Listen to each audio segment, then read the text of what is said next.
माननीय अरुणभाई दुधोडकर आहेत, ते बाहेर आहेत, वैभवराव आहेत, आमचे इर्षादभाई आहेत, सर्वच इंडिया आघाडीचे सर्वच मान्यवर पदाधिकारी आहेत, पत्रकार मित्र सुद्धा माझे बसलेले आहेत. मगाशी नितीन भाऊ वाळके आणि इर्षादभाईने चांगलं विवेचन केलं की खऱ्या अर्थाने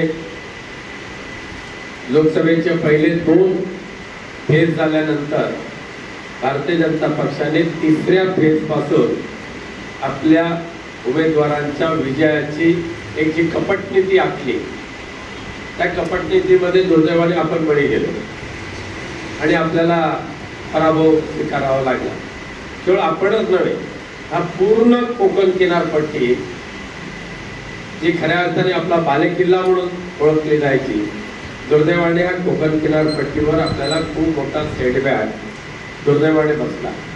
आत्ताच आपल्याशी बोलायच्या अगोदर उद्धव साहेबांचा फोन आला आणि उद्धव साहेब पण म्हणाले, माझा निरोप सांगा की मी सुद्धा पुढच्या महिन्यात कोकणवासियांच्या भेटीसाठी प्रत्यक्ष येणार म्हणजे येणार.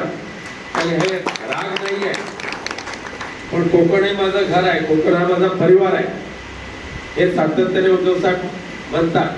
अर्थात परिवारामध्ये कलह लावण्याचं काम अनेक वेळेला कलियुगामध्ये होत राहतं, तसं दुर्दैवाने इथे झालं आणि थोडक्यामध्ये आपला पराभव झाला.